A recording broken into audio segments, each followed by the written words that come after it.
You are listening to the Standards Desk of News from The Standard Show, the podcast that brings you the stories behind the standards with Matthew Childs and Cindy Parakill.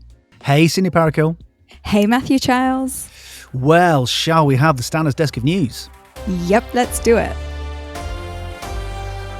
Yes, this is the Standards Desk of News. News about standards and standards in the news.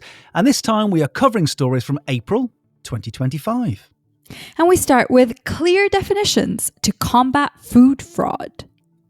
BSI has released new guidance to clarify technical definitions related to food authenticity and fraud, aiming to support a safer, more transparent food system.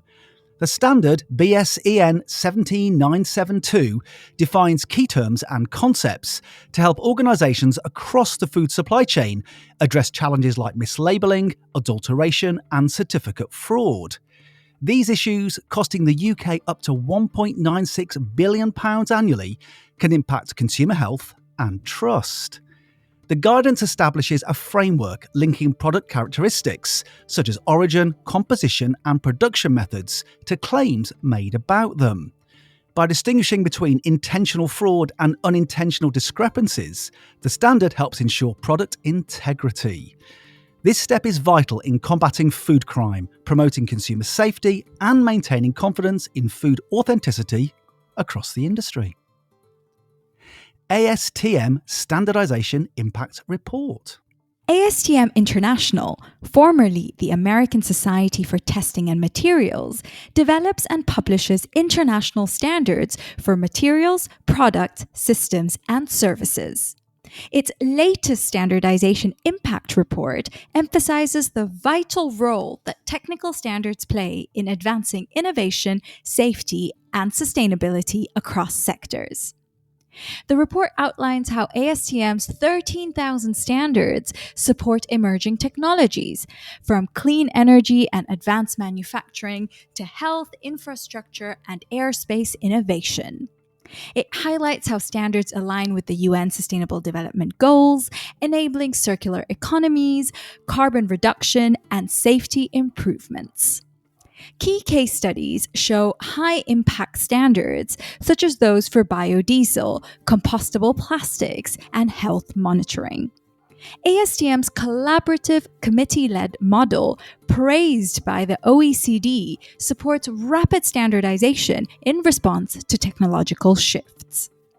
The report calls for broader stakeholder participation to shape standards that empower a safer, more efficient, and more sustainable future.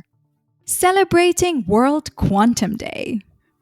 World Quantum Day 2025 was celebrated on the 14th of April.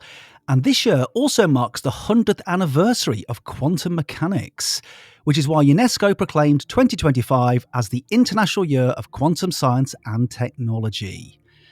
The date 414 is a nod to the first digits of Planck's constant, a fundamental number in physics that tells us how energy comes in tiny discrete packets, like light packets or photons.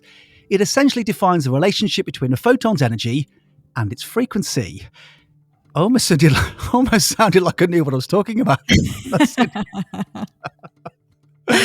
One of the aims of World Quantum Day is to build public understanding of this technology and its potential to lead to future scientific and technological revolutions that can transform society.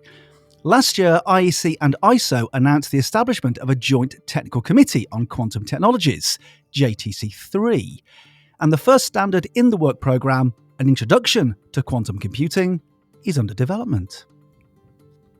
Talking of ISO launches Interactive Standards Game.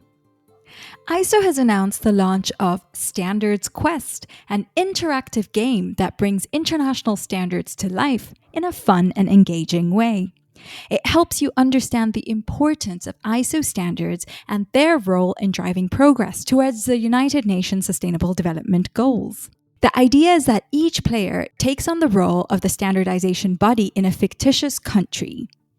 Their objective is to choose and implement standards suited to the country's context, thereby fostering their country's development, and to adopt best practices to maximize their impact. The player who manages to best develop their country through standards wins the game. The game is currently available in English and French, with more languages to come. EU sets 2025 standards agenda. The European standards bodies CEN and CENELEC have welcomed the European Commission's annual Union Work Programme 2025 for standardisation, which sets out 6 priorities and 78 actions to support the green and digital transitions, industrial resilience and EU policy objectives. Key areas include standards for biomaterials, EV battery raw materials, post-quantum cryptography, and the European Digital Identity Wallet. The annual Union Work Programme emphasises the role of standards in promoting safety, innovation and global competitiveness. Together with CEN and CENELEC's own 2025 work programme focused on accessibility, sustainability and conformity assessment, these initiatives aim to strengthen the EU's industrial base and support its strategic goals. CEN and CENELEC say that this collaborative, future-focused approach underscores Europe's commitment to adaptable, inclusive and high-impact standardisation in a rapidly evolving global market. And finally, have your say on ergonomics standards. BSI invites all ergonomists and human factor experts with an interest in human-system interaction to review and comment on 2 new draft standards now open for public consultations. ISO 9241-130 and ISO 9241-222, Ergonomics of Human-System Interaction. This vital stage in the standards development process ensures wider community input. All feedback will be reviewed by BSI's National Technical Committee, PH-9, on applied ergonomics. Get involved and have your say now. Details of how to do so are in the show notes, as are the links to some of the stories we have featured today. They are indeed, and a reminder that we covered standards and ergonomics in a recent episode of The Standards Show featuring the BSI Standard Bum. You can find that on the podcast feed. And another reminder that the show notes are also where you can find details of our socials and all the other ways to get in touch with us here on The Standards Show. Well, thank you, Cindy Parakill. Thank you, Matthew Childs. For April 2025, that's the Standards Desk of News.